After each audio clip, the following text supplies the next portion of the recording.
નમસ્કાર વિદ્યાર્થી મિત્રો, નવી શાળા ટીમાણાથી તમારું હાર્દિક સ્વાગત કરવામાં આવે છે. અને આજના લેક્ચર વિડિયોની આપણે ગઈકાલના લેક્ચર વિડિયોની અંદર કોષરસ પટલ એના વિશેનો અભ્યાસ કર્યો હતો. એની એક પ્રવૃત્તિ ઈંડાવાળી આપણે જોઈ હતી. હવે એમાં મેં તમને બીજી માહિતી આપી હતી કે કોઈ પણ દ્રાક્ષ હોય તો દ્રાક્ષને શું કે પાણીની અંદર નાખવામાં આવે તો તે દ્રાક્ષ શું થાય છે કે એની અંદર પાણીનું શું થાય છે કે પ્રસરણ થતું હોય છે. કોના દ્વારા થતું હોય કે આશ્રુતિ દ્વારા એ પાણીનું પ્રસરણ થતું હોય છે. અને તે દ્રાક્ષ છે આખી ફૂલેલી જોવા મળે છે. પરંતુ હવે જે કે દ્રાક્ષ છે એને શું કે કોઈ પણ જગ્યામાં જે ફૂલેલી દ્રાક્ષ છે એને કોઈ પણ જગ્યાની અંદર આપણે ખુલ્લી મૂકવામાં આવે તો એનું પાછું પરિવાર આશ્રુતિ દ્વારા શું થતું હોય કે એ દ્રાક્ષમાંથી પાણી બહાર જતું હોય છે. તો આ એક પ્રકારનું શું છે કે આખું કોષરસ પટલમાં કઈ રીતના પાણીનું અંદર જવું અને પાણીનું બહાર જવું એના વિશેની આપણને ખબર પડે છે. હવે એમાં આગળ જોઈએ કે આ લોકોએ જે કીધું એ પ્રવૃત્તિ પ્રમાણે કે જ્યારે સૂકી દ્રાક્ષ કે જરદાળુને માત્ર પાણીમાં મૂકો તેમને થોડીવાર માટે રહેવા દો. ત્યારબાદ તેમાં શર્કરા કે ક્ષારનું દ્રાવણ ઉમેરો. હવે કોઈ પણ મેં દ્રાક્ષ લીધી તો પ્રવૃત્તિ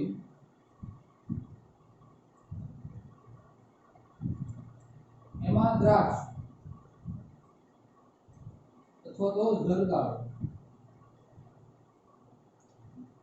આને શું કરવાનું છે કે આ જે બેને છે એને શું કરવાનું પાણીની અંદર મૂકી રાખો.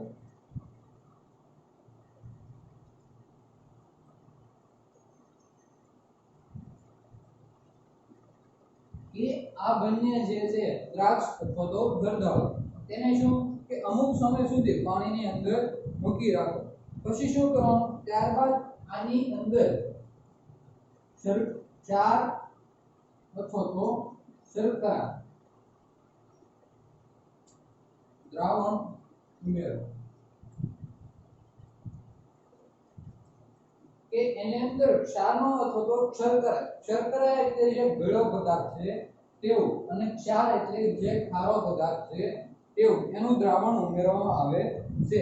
પછી એનું અવલોકન કરવાનું છે. તો અવલોકનમાં પહેલું શું છે કે જ્યારે તેમને પાણીમાં મૂકવામાં આવે છે ત્યારે શું થાય કે પાણી પ્રાપ્ત કરે છે. અવલોકન એમાં પહેલું છે જ્યારે દ્રાક્ષને પાણીની અંદર મૂકવામાં આવે દ્રાક્ષને પાણીની અંદર મૂકતા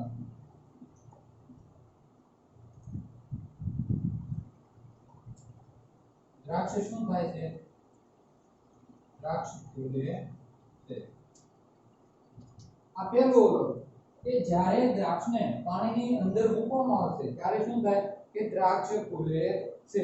પછી અલબત્ત જ્યારે તેને સંકેન્દ્રણ દ્રાવણમાં મૂકવામાં આવે ત્યારે શું થાય કે તેઓ પાણી ગુમાવે છે અને છેવટે શું થાય છે કે સીમળાઈ જાય છે. બીજું કે જ્યારે એને શું કરવામાં આવે કે સંકેન્દ્રણ વાળા જે ધારો કે સંકેન્દ્રણ અથવા સંકેન્દ્રિત જે દ્રાવણ છે કેવું દ્રાવણ સંકેન્દ્રિત દ્રાવણની અંદર મૂકવામાં આવે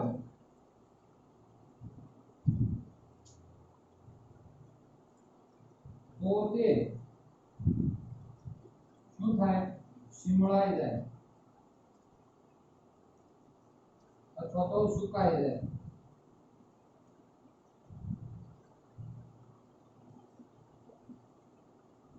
આ એટલું યાદ રાખો કે જ્યારે એને પાણીની અંદર મૂકવામાં આવે છે ત્યારે દ્રાક્ષ ફૂલે છે.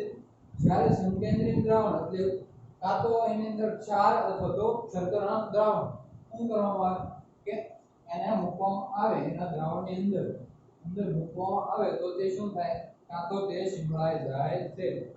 હવે એકકોષીય મીઠા જળના સજીવો અને મોટા ભાગના વનસ્પતિ કોષો શેના દ્વારા આશ્રુતિ દ્વારા પાણી મેળવતા હોય છે. કેવા એકકોષીય સજીવો એકકોષીય સજીવો અથવા તો વનસ્પતિ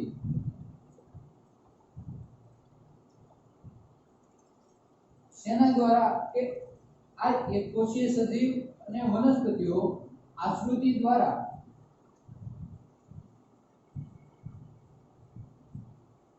શું પાણી મેળવતા હોય છે। તમને એમ પૂછે કે એકકોષીય સજીવ અથવા તો વનસ્પતિઓ શેના દ્વારા પાણી મેળવતા હોય છે, તો આપણે જવાબ આપવાનો આશ્રુતિ દ્વારા તે પાણી મેળવતા હોય છે। હવે આશ્રુતિ આ જે છે વનસ્પતિના મૂળ દ્વારા પાણીનું શોષણ કરે છે અને તે પણ આશ્રુતિ દ્વારા શું થાય છે તેનું ઉદાહરણ પૂરું પડે છે કે વનસ્પતિઓ કઈ રીતના આખું પાણીનું શોષણ કરતા હોય કે વનસ્પતિના મૂળ છે એના દ્વારા શું થાય કે વનસ્પતિ છે એ પાણી મેળવતી હોય છે। આ એક પ્રકારનું શું જો કે આકૃતિ થઈ કહેવાય। આમ કોષના જીવનમાં પાણી અને વાયુનો વિનિમય માટે પ્રસરણ એક અગત્યની ઘટના છે। કોષો છે એની અંદર શું કે પાણી અને વાયુ અને પાણીના વિનિમય માટે પ્રસરણ મહત્વનું છે કે પ્રસરણ અગત્યનું છે। કોષ કોઈ પણ કોષ હોય તેની અંદર વાયુ કે પાણીના પ્રસરણ માટે અથવા તો પાણીના વિનિમય માટે શું પ્રસરણ અગત્યનો ભાગ ભજવતું હોય છે। વધુમાં પ્રસરણ દ્વારા કોષો તેમના પરિઆવરણમાંથી પોષણ મેળવે છે। વધુમાં જે કોઈ પણ કોષો હોય એના પરિઆવરણ એટલે આજુબાજુનું જે આવરણ હોય એના દ્વારા શું મેળવતા હોય કે પોષણ મેળવતા હોય છે। વિભિન્ન અણુઓ કોષમાં તેમજ કોષની બહાર ઊર્જાની જરૂરિયાત દ્વારા શું થાય કે વહન થતા હોય છે। વિભિન્ન અણુઓ એ એની કાં તો કોષની આજુબાજુ અથવા તો કોષની અંદર રહીને શું થતા હોય કે ઊર્જાની જરૂરિયાતનું શું કરતા હોય છે કે વહન કરતા હોય છે। પછી છે કોષરસ પટલ લવચિકતા ધરાવે છે। કોષરસ પટલ લવચિકતા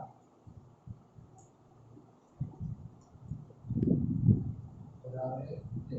આ યાદ રાખવાનું કે કોષરસ પટલ છે એ શું લવચિકતા ધરાવે છે જે કાર્બનના અણુઓનું બનેલું છે। કોષરસ પટલ કોનું બનેલું છે કાર્બનના અણુઓનું।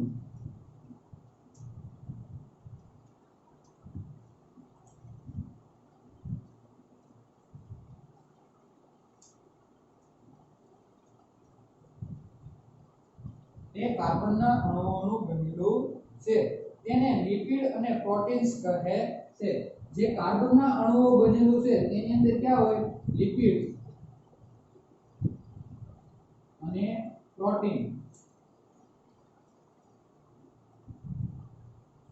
કે તેની અંદર જે કાર્બનના અણુઓનું બનેલું છે કયું કોષરસ પટલ તે લિપિડ અને પ્રોટીન્સનું બનેલું હોય છે। પછી જો કે આપણે માત્ર ઇલેક્ટ્રોન માઇક્રોસ્કોપ દ્વારા કોષરસ પટલની શું સંરચનાનું અવલોકન કરી શકીએ છીએ। એવા ઇલેક્ટ્રોન માઇક્રોસ્કોપ દ્વારા કોષરસ પટલ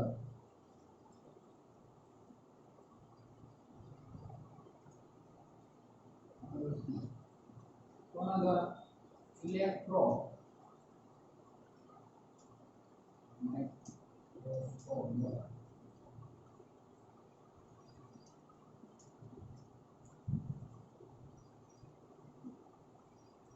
નિદર્શન કે કોષરસ પટલની જે સંરચના છે એ ઇલેક્ટ્રોન માઇક્રોસ્કોપ દ્વારા શું કરી શકાય કે નિદર્શન કરી શકાય છે। નિદર્શન એટલે નિહાળી શકાય છે કે કોષરસ પટલ આખું કઈ રીતનું હોય છે। પછી જો કોષરસ પટલની તરલતા એ કોષના ખોરાક તેમજ બાહ્ય પર્યાવરણમાંથી દ્રવ્યોનું ગ્રહણ કરવા માટે સક્ષમ બનાવે છે। આવી જે ક્રિયાઓ છે એ કોષરસના અંતર્વહન તરીકે ઓળખાય છે। કોષરસનું અંતર્વહન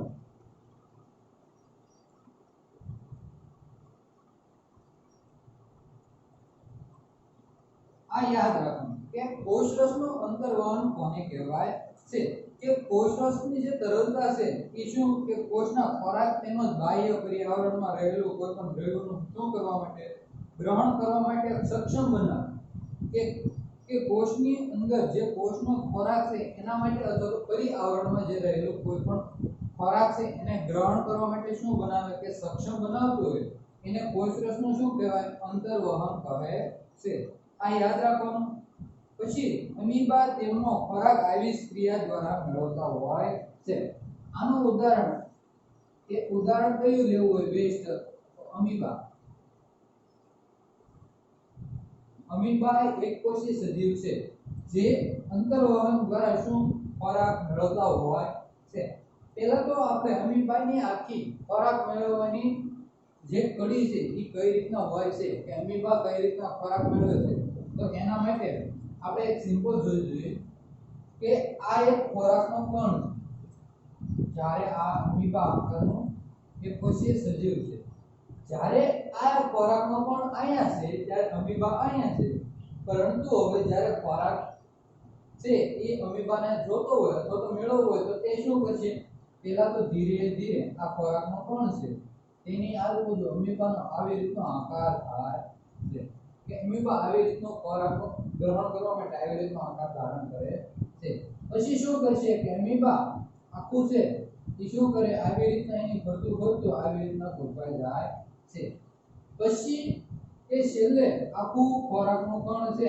એ શું થાય કે અમીબાની અંદર વહી આવતું હોય છે આવી રીતના ખોરાકનું ગ્રહણ અમીબા કરતું હોય છે તો એ શું થયું કે અંતર્વહન દ્વારા અમીબા ખોરાકનું વહન કરતા હોય છે હવે પછી છે કોષ દિવાલ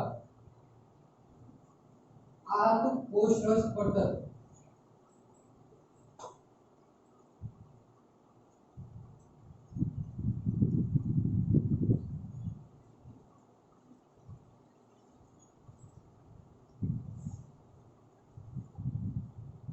હવે છે કોષ દિવાલ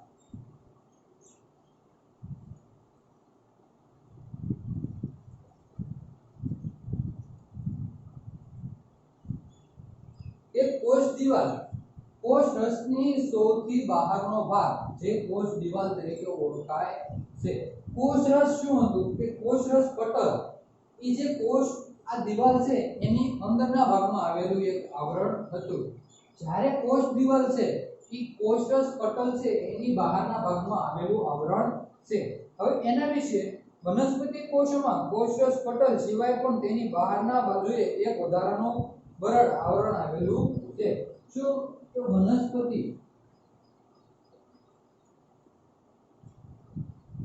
વનસ્પતિની અંદર કોષ રસ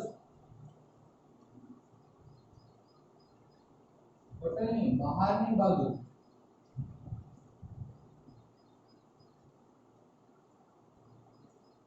કે કોષ રસ પટલની બહારની બાજુ એક બરડ આવરણ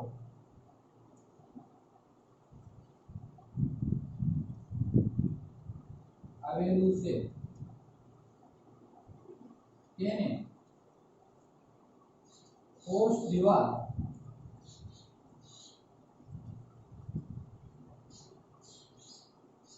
કહેવાય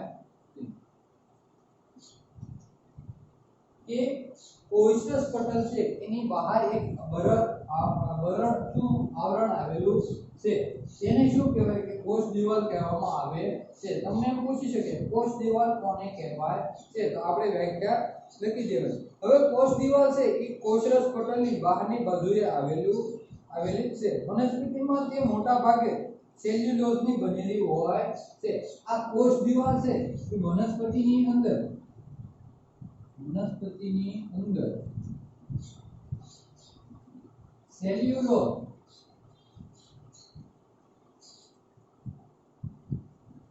સેલ્યુલોઝની કોષ દિવાલ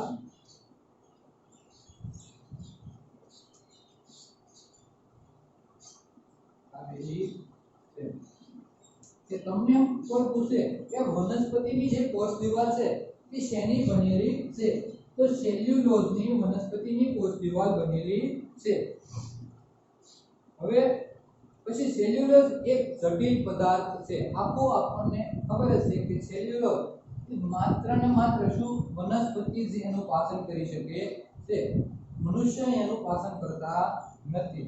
તો વનસ્પતિનો બંધારણીય મજબૂતાઈ આપે છે. આ સેલ્યુલોઝ છે એનું બંધારણ એટલે બંધારણીય મજબૂતાઈ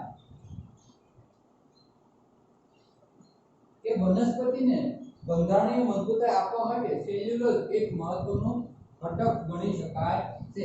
કે વનસ્પતિને આપણે જોઈએ તો શું હોય કે એને કોઈ પણ આધાર હોવો જોઈએ કે જેના આધારે તે શું કે આખું કોષ બનાવીને આખું વૃક્ષ તરીકે કાર્ય કરતું હોય છે.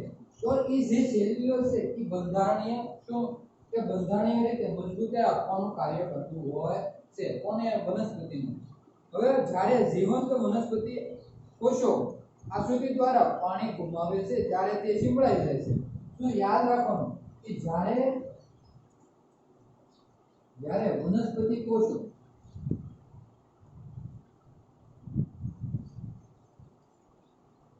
આશ્રુતિ દ્વારા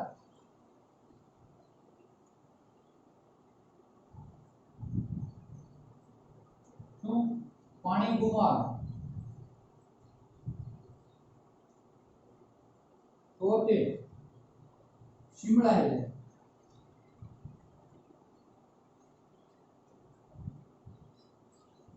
આપણે આવું જોયું છે કે આશ્રુતિ દ્વારા વનસ્પતિ જ્યારે પાણી ગુમાવે છે ત્યારે તે શીમળાઈ જાય છે. શીમળાઈ જાય એટલે લચાઈ જાય છે.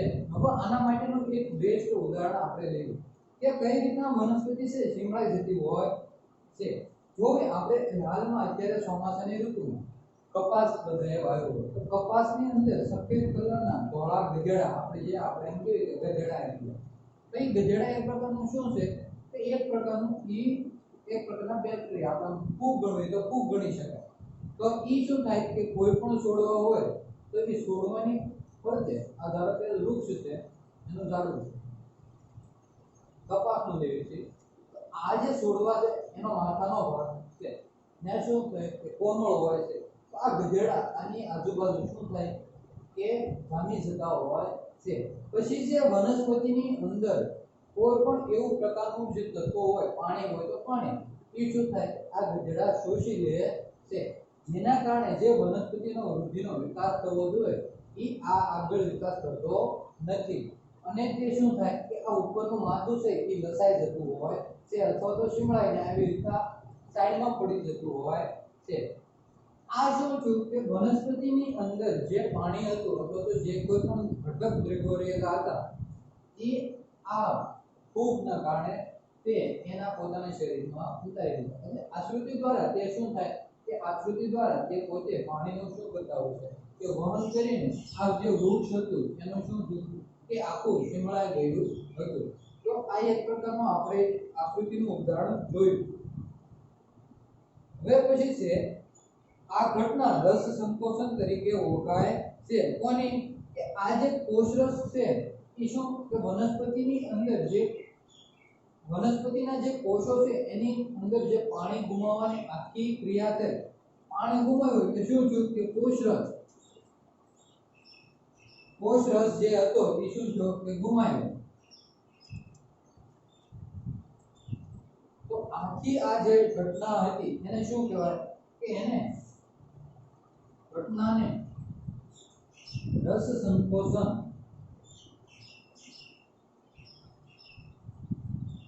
કહેવાય.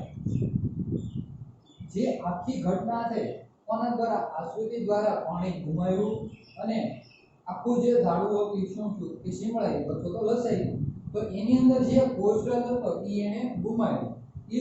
આખી જે ઘટના હતી એને શું કહેવાય કે રસ સંકોચન કહેવાય છે. રસ સંકોચન એટલે અંદર રહેલો કોઈ પણ રસ, સંકોચન એટલે સંકોચાઈ જવું. તો આ આખી ઘટનાને શું કહેવાય? રસ સંકોચન કહેવામાં આવે છે. હવે એના માટેની એક પ્રવૃત્તિ છે. આ પ્રવૃત્તિ આપણે અહીંયા જોયું.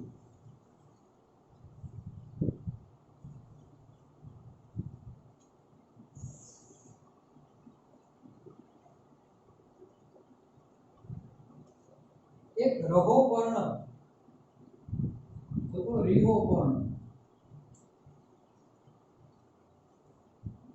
રિહોપર્ણની સાલનું આસ્થાપન સ્લાઇડ પર કરીને સૂક્ષ્મદર્શક યંત્ર દ્વારા હાઈ પાવર નીચે તેના કોષોનું પરીક્ષણ કરવાનું છે. આ રીહોપર્ણ જે સાલ છે એનું શું કરવાનું છે કે હાઈ પાવર એવા સૂક્ષ્મદર્શક યંત્રની મદદથી એવા હાઈ પાવર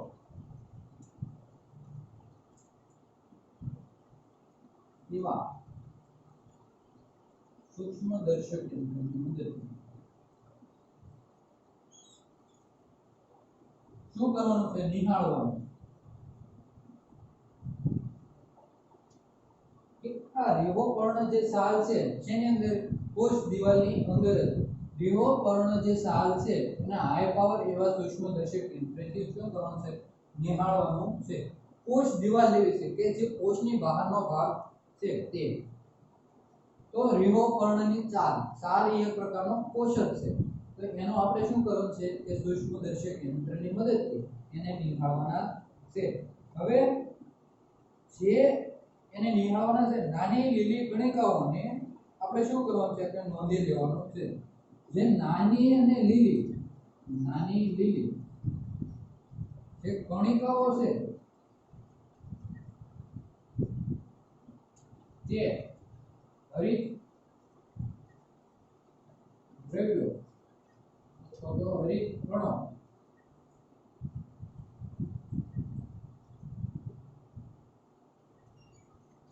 એ શું છે કે નાની લીલી કણિકાઓ છે તે હરિત દ્રવ્યો છે અથવા તો હરિત કણો છે. પછી કે લીલું રંજક દ્રવ્ય ધરાવે છે જેને ક્લોરોફિલ કહેવામાં આવે છે. આ નાની લીલી જે કણિકાઓ છે એ શું લીલું અથવા તો લીલા રંગનું દ્રવ્ય ધરાવે તેને એ કયું દ્રવ્ય છે ક્લોરોફિલ નામનું.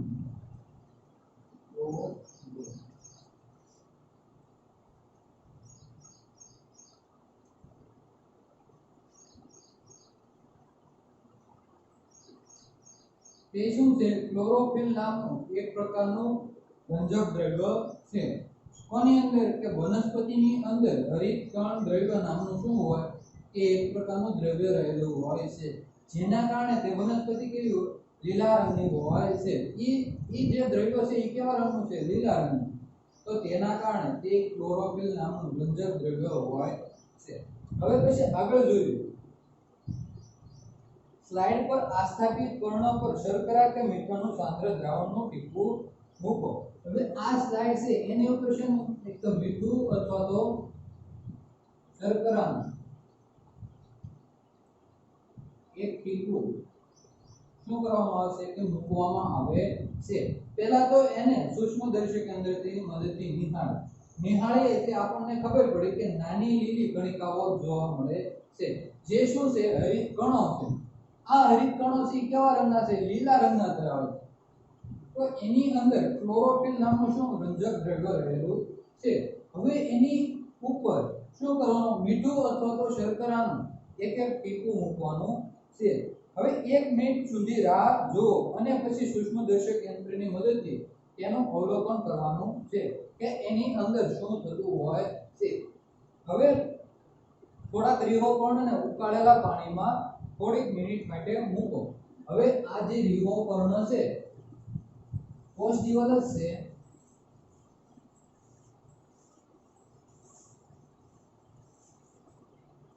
એને શું કરવાનું છે રીહોપર્ણને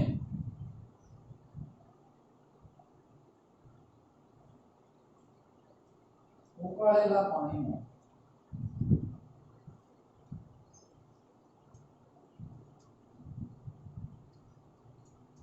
આ જે રીહોપર્ણ નામની છાલ છે અથવા તો રીહોપર્ણ છે એને શું કરવાનું કે ઉકાળેલા પાણીની અંદર એને મૂકવામાં આવે છે.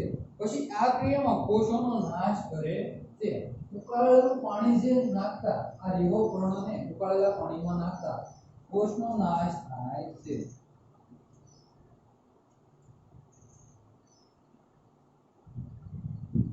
આનું આપણે ઉદાહરણ જોયું તો આપણે સાંભળી કોઈ પણ ગાજે આપણે પાણીને ઉકાળેલું છે એ આપણે સાંભળી ઉપર પડે તો શું થાય કે સાંભળી તે દાજી જાય છે અને તે ભાગમાંથી જે સાંભળી રહેલી છે તેનું પડ શું થતું હોય તે ત્યાંથી ભીલી જતું હોય છે. તો આ એક પ્રકારનું ઉપરનું જે આપણે સાંભળેલું કોષ હતો એ શું થયો કે એ જગ્યાએ નાશ પામ્યો છે. તો વનસ્પતિમાં પણ એવું થાય કે ગરમ ભાગ હતો અથવા તો પાણીનો જે ગરમ ભાગ જે કોઈ પણ છાલ ઉપર પાડવામાં આવે તો તે શું થતું તે કોષ એ જગ્યાએથી નાશ થતા હોય છે.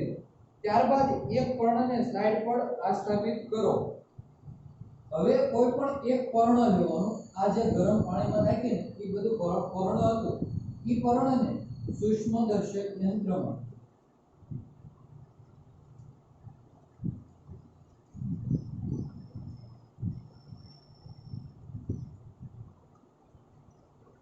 કે એને હવે શું કરવાનું કે સૂક્ષ્મદર્શક યંત્રની મદદથી નિહાળવામાં આવે છે. હવે આ જે પર્ણ હતું એને સૂક્ષ્મદર્શક યંત્રની મદદથી શું કરવાનું કે નિહાળવાનું છે.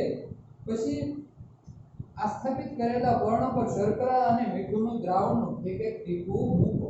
હવે આ જે પર્ણ છે એની ઉપર શર્કરા અથવા તો મીઠાનું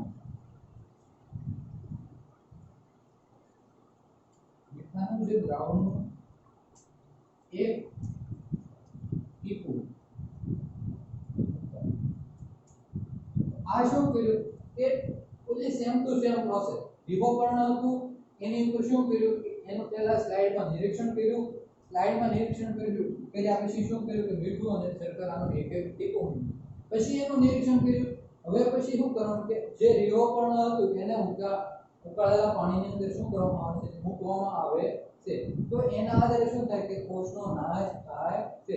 પર્ણ છે એ હવે શું કરવાનું કે સૂક્ષ્મદર્શક યંત્રની મદદથી નિહાળ્યા બાદ એની અંદર શર્કરા અથવા તો શું કરવાનું કે મીઠાનું એક એક ટીપું મૂકવામાં આવે છે. 1 મિનિટ માટે રાહ જુઓ અને ફરીથી અવલોકન કરો. આપણને શું જોવા મળે છે તેનું અવલોકન કરવાનું છે. અને હવે શું રસ સંકોચન થશે? આની અંદર શું રસ સંકોચન થશે તો આપણે કહેવાનું છે. આની અંદર પણ શું રસ સંકોચન થાય છે કે નથી થતું એ પણ આપણે કહેવાનું છે. આ પ્રવૃત્તિમાંથી આપણને શું માહિતી પ્રાપ્ત થાય છે તે માત્ર જીવંત કોષોમાં થાય છે. આ જે જીવંત કોષ હતો તેની અંદરથી આપણને માહિતી પ્રાપ્ત થાય છે. જ્યારે આ મૃત કોષ જ્યારે એની ઉપર ગરમ પાણી અથવા તો એ કોષને ગરમ પાણીની અંદર શું કરવામાં આવે મિક્સ કરવામાં આવે તો તેની અંદર કોઈ પણ પ્રકારનું મૃત કોષોમાં આકૃતિ દ્વારા પાણીનું વહન કે એવું કંઈ થતું નથી. તો આપણને એક તફાવત જોવા મળ્યો કે જે કેવા કોષ જીવંત કોષો આકૃતિ દ્વારા શું પાણી મેળવે છે, જ્યારે મૃત કોષો આકૃતિ દ્વારા પાણી મેળવતા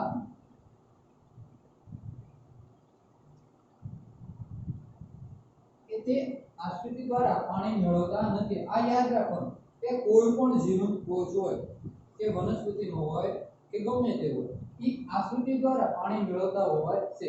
જ્યારે એ કોષ શું થઈ ગયો કે મૃત થઈ જાય ત્યારે એ કોઈ પણ પ્રકારનું શું થતું હોય કે તે આકૃતિ દ્વારા પાણી મેળવતા હોતા નથી. હવે વનસ્પતિ કોષો જે વનસ્પતિ જે કોષ છે એની કોષ દિવાલ તેમજ ફૂગ અને બેક્ટેરિયાની કોષ દિવાલ ખૂબ જ મંદ માધ્યમમાં મૂકવા છતાં તેમાં તૂટી જતી નથી. જે વનસ્પતિની કોષ છે અથવા તો વનસ્પતિના કોષો છે એવા કોઈ પણ કોષો અમુક માધ્યમમાં એને મૂકવામાં આવે તો તે શું તૂટી જતા નથી. એક પ્રકારના બરડ કહી શકાય. તો એ શું છે કે બરડ હોય છે. આવા માધ્યમમાં કોષો આકૃતિ દ્વારા પાણી મેળવવાની વૃત્તિ ધરાવે છે. આજે કોઈ પણ માધ્યમમાં મૂકવામાં આવે તો શું થાય કે તે તૂટી જતા નથી. તે એટલે શું થાય કે તે આકૃતિ દ્વારા પાણી મેળવવાની ક્ષમતા ધરાવે છે. આનું ઉદાહરણ આપણે જોવું હોય તો માંસ. આ જે માંસ છે એને તમે પાણીની અંદર રાખવામાં આવે તો તે બાદ શું થાય કે પાણીનું વહન અથવા તો પાણી આકૃતિ દ્વારા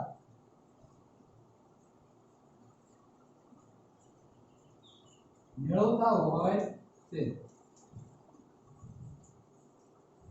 જે માંસ છે એની અંદર સેલ્યુલોઝ નામનું શું હોય એક કોષ રહેલો છે જે આશ્રુતિ દ્વારા પાણી મેળવતા હોય છે અને જો માંસ બળી ગયો હોય તો એને અમુક ટાઈમ સુધી શું કે પાણીની અંદર રાખીને એને એવી રીતના સ્ટ્રેટ રાખવામાં આવે તો તે માંસ સીધા થઈ જતા હોય છે તો આ શું થયું કે માંસ પણ પાણીનો આશ્રુતિ દ્વારા શું કરતા હોય છે કે વહન કરતા હોય છે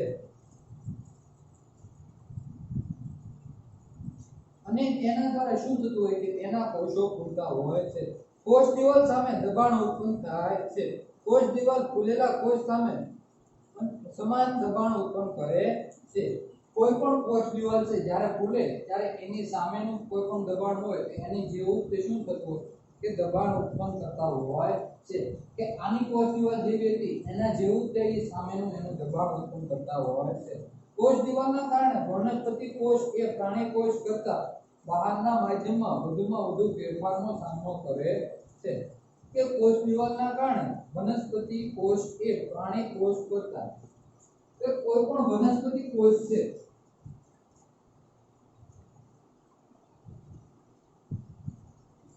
આ વનસ્પતિ કોષ છે એ પ્રાણી કોષ કરતા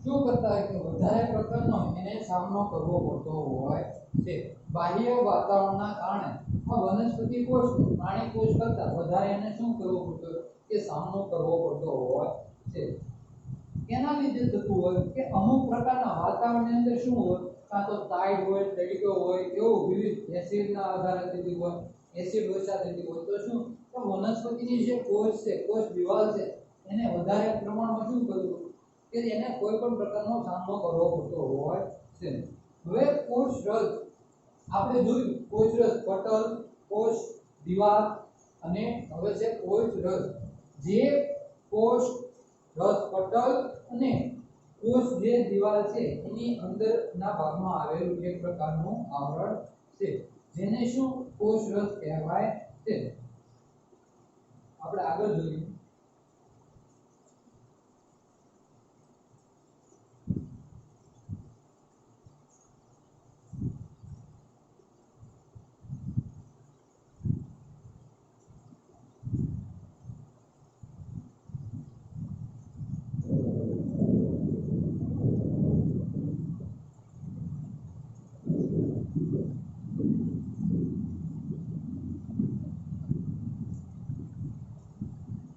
કોષ રસ એની પહેલા એક કોષ કેન્દ્ર કોષ રસ પહેલા એક કોષ કેન્દ્ર એનો અભ્યાસ જોઈએ કે કઈ રીતના કોષ કેન્દ્ર હોય છે તો કોઈ પણ કોષ હોય તો એની અંદર એકાદું તો કોષ કેન્દ્ર રહેલું હોય છે હરિતકણ હોય કે પ્રાણીનો વનસ્પતિનો કોષ હોય પ્રાણીનો કોષ હોય એવી રીતના કોઈ પણ કોષ હોય તો એની અંદર એક કોષ કેન્દ્ર રહેલું હોય છે કોષ કેન્દ્ર તરીકે એક ડુંગળીના પટલનું હંગામી આસ્થાપન તમને યાદ હશે કોનું ડુંગળી આ જે ડુંગળી છે એના આપણે કોષોનું નિરીક્ષણ કર્યું હતું એના કોષોનું નિરીક્ષણ કરવા માટે આપણે સૂક્ષ્મદર્શક યંત્રની મદદથી આખો એક સ્લાઇડની અંદર આપણે એનું નિરીક્ષણ કર્યું હતું તો આ ધારો કે ડુંગળીનો કોષ છે એની અંદર આ જે આવેલું છે એ શું છે કે કોષ કેન્દ્ર છે અને કોષ કેન્દ્રની આજુબાજુ જે કાંઈ આવેલું હતું એ શું હતું કોષ રસ આવેલો હતો તો આપણે આનું આપણે શું સૂક્ષ્મદર્શક યંત્રની મદદથી આપણે જોઈ ગયા છીએ કે કઈ રીતના કોષ કેન્દ્ર અને કોષ રસ રહેલા હોય છે ડુંગળીના કોષોની અંદર આવી રીતના તમે તમારી અંદર ગાલના કોષો પણ તમે નિહાળી શકો છો હવે ગાલના કોષોને નિહાળવા માટે આપણે શું કરવાનું કે કોઈ પણ એક સ્પૂન ચમચી છે એને આપણી અંદરના ભાગની રહેલી સાંભળી ઉપર શું મૂકવાની કે ઉપસેલો ભાગ છે એને મૂકવામાં આવે છે પછી આ જે ઉપસેલો ભાગ છે એને શું કરવાનું કોઈ પણ એવી સ્લાઇડ ઉપર મૂકવામાં આવે છે પછી એનું સ્લાઇડ દ્વારા શું નિરીક્ષણ કરવામાં આવે છે હવે સ્લાઇડમાં નિરીક્ષણ કરતા આપણે ગાલના કોષો જોવા મળે છે હવે આગળ છાલ પર આયોડિનનું દ્રાવણ મૂકવામાં આવે છે. આપણે જોયું હતું તેમ આયોડિન આ ડુંગળીની જે છાલ હતી એની ઉપર આયોડિનનું શું દ્રાવણ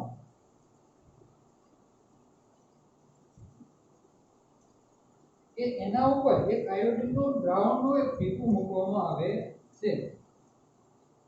હવે આપણે જોવાનું કે એની અંદર શું ફેરફાર થાય છે, એની અંદર કેવો તફાવત છે, એ બધું નિરીક્ષણ કરવાનું છે. જ્યારે આપણે પટલ પર આયોડિનનું દ્રાવણ મૂકીએ તો શું દરેક કોષનો રંગ પ્રાપ્ત થાય છે કે આયોડિનનું દ્રાવણ મૂકતા તે કોઈ પણ ડુંગળીના કોષો છે એને પોતાનો રંગ પ્રાપ્ત થતો હોય છે કે નહીં. હવે પછી જોઈએ તેઓનો રાસાયણિક બંધારણના અનુસાર કોષોના વિભિન્ન પ્રદેશોમાં રંગની ભિન્નતા પ્રાપ્ત થાય છે કે એનું રાસાયણિક બંધારણ કેવું છે.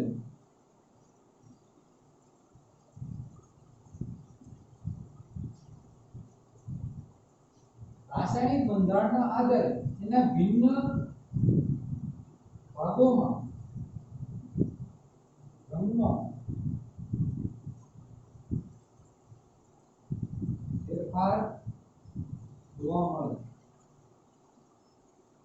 એના વિભિન્ન ભાગોના આધારે તેનો રંગનો ફેરફાર જોવા મળતો હોય છે. હવે કેટલાક પ્રદેશો અન્ય પ્રદેશો કરતા વધારે ઘેરા બને છે કે અમુક પ્રદેશ હોય, ધારો કે આ ભાગનો પ્રદેશ છે એ કેવો હોય, ઝાંખો હોય, તો આ ભાગનો પ્રદેશ વધારે કેવો થતો હોય કે ઘેરો બનતો હોય છે. હવે આયોડિનના દ્રાવણના સ્થાને આપણે જેનું સેપ્રેનિનનું દ્રાવણ અથવા તો મિથિલિન બ્લુ સેપ્રેનિન અથવા તો મિથિલિન બ્લુ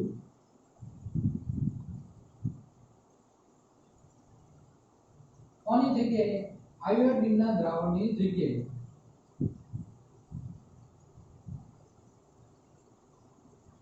કે આયોડિનનું જે દ્રાવણ છે એની જગ્યાએ આ બંને દ્રાવણ લેવાનું છે.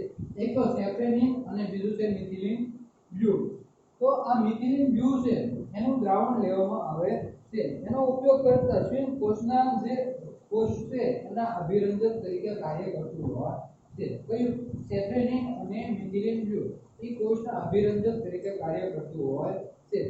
આપણે ડુંગળીના કોષોનું અવલોકન કર્યા બાદ ચાલો આપણે આપણા શરીરના કોષોનું અવલોકન કરીએ કે આપણી અંદર જે શરીરના કોષો રહેલા છે એનું અવલોકન કઈ રીતના કરવામાં આવે છે. એના માટેની એક પ્રવૃત્તિ છે કે કાચની એક સ્લાઇડ લો, એના પર એક ટીપું પાણી લો, એક કાચની સ્લાઇડ લેવાની છે, એના ઉપર એક પાણીનું ટીપું લેવાનું છે. આઈસ્ક્રીમની સમસીનો ઉપયોગ કરીને હલકા હાથે ગાલની અંદર સપાટીમાં ઘસો. મેં તમને કીધું એમ કે એક સ્લાઇડ લીધી, એના ઉપર એક પાણીનું ટીપું, પછી આપણે કોઈ પણ સમસી હોય, આપણે આઈસ્ક્રીમની સમસી લીધી છે અથવા તો આપણી પાસે જે રહેલી સ્પૂન છે એને આપણે હળવા હાથે ગાલની અંદરની સાઈડ જે ઉપજેલો ભાગ સમસીનો છે એ શું કરવાનો, ઘસવાનો છે.